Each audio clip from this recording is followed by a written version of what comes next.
Hello friends, welcome again to our channel target teach. आज की इस वीडियो में BSTC यानी DLED सेकेंड ईयर इंग्लिश के नोट्स डिस्कस करेंगे।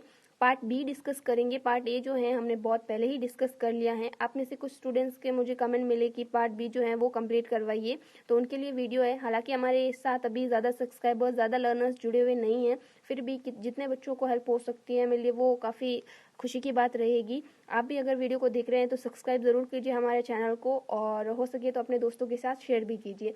चलिए स्टार्ट करते हैं पार्ट बी का unit first, the learner and language.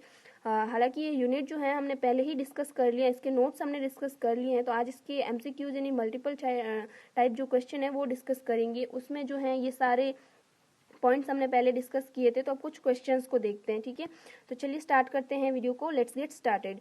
सबसे पहले मल्टीपल चॉइस क्वेश्चंस में पहला क्वेश्चन है पीर ग्रुप मीन्स, यानी पीर ग्रुप का मतलब क्या होता है। ठीक है, the same age group doing different things, यानी कि एक ही एज के जो बच्चे हैं वो अलग अलग चीज़ें कर रहे हैं। Same age group doing same things, यानी कि एक ही एज के बच्चे एक जैसी चीज़ें कर रहे हैं। The different age group doing different things, यानी कि अलग अलग एज ग्रुप के बच्चे अलग अलग चीज़ें कर रहे हैं। The different age group doing same things, यानी कि डिफरेंट एज के बच्चे जो है एक चीज़ कर रहे हैं। तो इसका सही आंसर जो है वो बी होगा, यानी कि सेम एज ग्रुप के बच्चे जो हैं वो सेम चीज़ कर रहे हैं। ठीक है, फिर सेकेंड क्वेश्चन है it is suppose that the school reflects, यानी ये ऐसा माना जाता है कि स्कूल रिफ्लेक्ट करता है। किस चीज़ को स्कूल जो है रिफ्लेक्ट करता है, दर्शाता है। द डोमिनेंट वैल्यूज, यानी आपकी जो नैतिक वैल्यूज हैं, ठीक है, वो एस्पिरेशंस, ठीक है, आपकी भावनाएं या आपके भविष्य के बारे में जो आपकी एस्पिरेशंस है वो। Defects and limitation of society, यानी कि जो सोसाइटी की कमियां हैं या जो सीमाएं हैं वो ऑल ऑफ द अबाउ। तो यहाँ पे सही आंसर होगा ऑल ऑफ द अबाउ, यानी कि सभी चीज़ें जो हैं एक स्कूल रिफ्लेक्ट करता है। ठीक है, फिर थर्ड क्वेश्चन है एवरी चाइल्ड्स एबिलिटी इज, प्रत्येक बच्चे की जो योग्यता है वो होती है डिफरेंट फ्रॉम अदर, यानी कि प्रत्येक बच्चे से अलग होती हैं, हर एक की अलग अलग एबिलिटी होती है। फिर नेक्स्ट है similar to that of other, यानी कि हर एक बच्चे की एक जैसी होती है। इक्वल एवरेज चिल्ड्रन, यानी कि हर एक बच्चे की औसतन समान रूप से जो योग्यता वो होती है। नथिंग कैन बी फॉरटोल्ड, यानी पहले कुछ नहीं कहा जा सकता। तो इसका जो सही आंसर होगा वो होगा कि डिफरेंट फ्रॉम अदर, यानी कि प्रत्येक बच्चा जो है अपने आप में विशिष्ट होता है, उसकी जो एबिलिटी होती है, उसकी जो योग्यता होती है अलग होती है। ठीक है, तो प्रत्येक बच्चा जो है भिन्न होता है, चाहे योग्यता में कहिए चाहे किसी भी एस्पेक्ट में कहिए। तो सही आंसर होगा कि डिफरेंट फ्रॉम अदर, यानी कि प्रत्येक बच्चा विशिष्ट है, ठीक है, अपने आप में। नेक्स्ट क्वेश्चन है अ सेटल्ड वे ऑफ थिंकिंग और फीलिंग अबाउट समथिंग, यानी किसी चीज़ के बारे में सोचना या महसूस करना, आपका जो वो तरीका है उसको हम क्या कहेंगे। Aptitude, attitude, motivation, none of the above. तो इसको हम कहते हैं एटीट्यूड। ठीक है, आपका एटीट्यूड कैसा है, किसी भी चीज़ को देखने का या किसी भी चीज़ को महसूस करने का जो तरीका होता है, जो एक वे है, वो कहलाएगा एटीट्यूड। एप्टीट्यूड जो होती है वो होती है आपकी अभिक्षमता, ठीक है, और मोटिवेशन जो होते हैं वो होता है अभिप्रेरणा। ठीक है, तो देखते हैं नेक्स्ट है एप्टीट्यूड इज, एप्टीट्यूड क्या है। ठीक है, aptitude is a normal ability to learn, यानी कि आपकी जो सामान्य योग्यता होती है सीखने की वो। Natural ability to understand and acquire skills, यानी कि स्किल्स को एक्वायर करना, ठीक है, यानी कि जो कौशल है उनको प्राप्त करना। इनेट कैपेसिटी फॉर लर्निंग, यानी आपकी जो आपकी खुद की जो अंदर की कैपेसिटी है, जो आपकी योग्यता है लर्निंग की, वो ऑल ऑफ द अबाउ। तो इसका सही आंसर होगा ऑल ऑफ द अबाउ। ठीक है, एप्टीट्यूड का अर्थ हिंदी में होता है अभिक्षमता या अभियोग्यता, आप कह सकते हो। आपकी जो नेचुरल योग्यता है, एबिलिटी है सीखने की, उसको हम कहते हैं।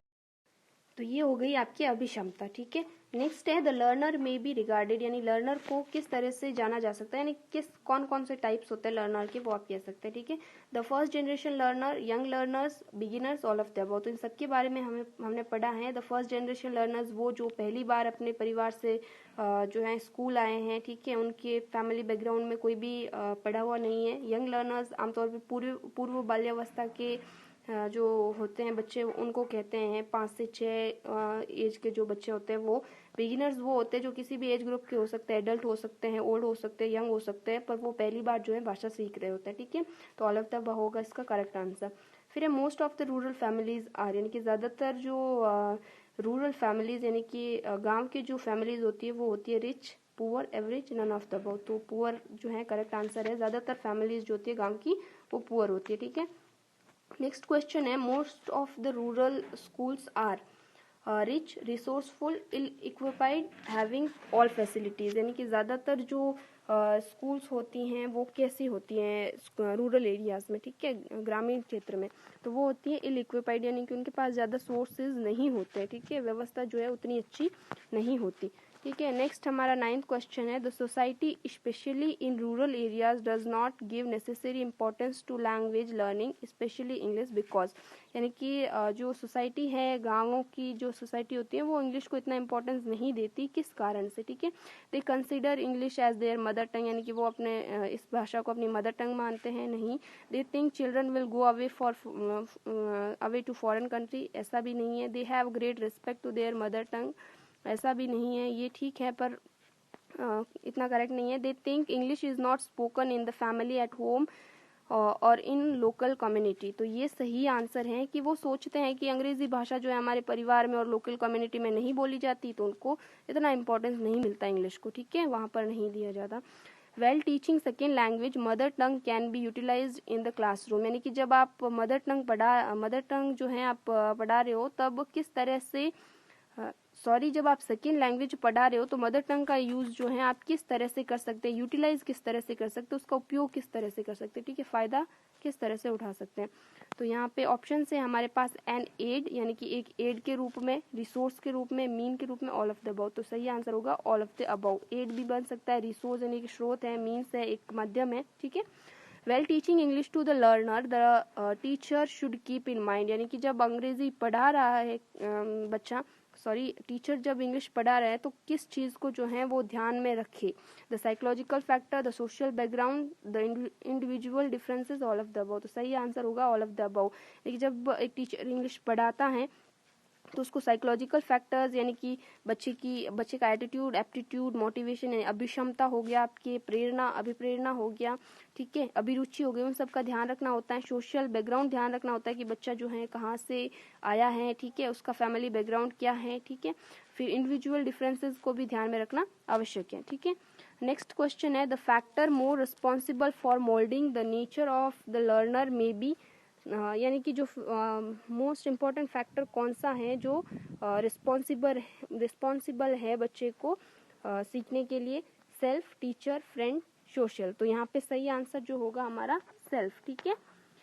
नेक्स्ट क्वेश्चन है हमारा, etch child is different from the other in linking and dislikings, likings and dislikings, liking and dislikings, interest and way of behaving, abilities and skills, all of the above, तो simple सा question है all of the above, यानी कि हर बच्चा जो है अलग होता है, पसंद नापसंद में, इंटरेस्ट में, बिहेवियर में, एबिलिटी और स्किल्स में, सभी में जो है वो अलग होता है, प्रत्येक जो क्षमता है वो अलग अलग होती है प्रत्येक बच्चे की। लर्निंग टेक्स प्लेस, यानी कि लर्निंग किस तरह से होती है, in pieces, in fragments, in holistic manner, none of the above, तो यहाँ पे है in holistic manner. Holistic manner यानी कि पार्ट टू होल जाता है, कोई भी जब हम पढ़ाते हैं तो पीस करके जो है होल के रूप में पढ़ाते हैं, ठीक है, संपूर्णता के मैनर में, ठीक है। फिर है language skills are borrowed from others, acquired only by using them, bought from the market, received from reading books, तो लैंग्वेज स्किल्स जो हैं वो किस तरह से किसी और से उधार ली जाती हैं, मार्केट से खरीद के लाई जाती है, बुक्स पढ़कर नहीं, तो यहाँ सही आंसर होगा acquired only by using them, यानी कि उनको यूज़ करके जो है उनमें प्रवीणता हासिल की जा सकती है। English is domestic language, natural language, foreign national language, foreign language, none of the above, तो सिंपल सा क्वेश्चन है, फॉरेन लैंग्वेज है इंग्लिश, ठीक है। फिर 17th क्वेश्चन है, the abbreviation of English as a second language is, यानी कि इंग्लिश एज सेकेंड लैंग्वेज जो फुल फॉर्म है, इसका एब्रीविएशन, इसका शॉर्ट फॉर्म क्या होगा, ESL, English as second language. तो that's all for today friends, आज का वीडियो यहीं खत्म होता है। अगर वीडियो पसंद आया तो लाइक कीजिए, शेयर कीजिए अपने फ्रेंड्स के साथ और सब्सक्राइब कीजिए हमारे चैनल को। थैंक्स फॉर वॉचिंग, मिलते हैं नेक्स्ट वीडियो में जिसमें हम अगला लेसन जो है डिस्कस करेंगे।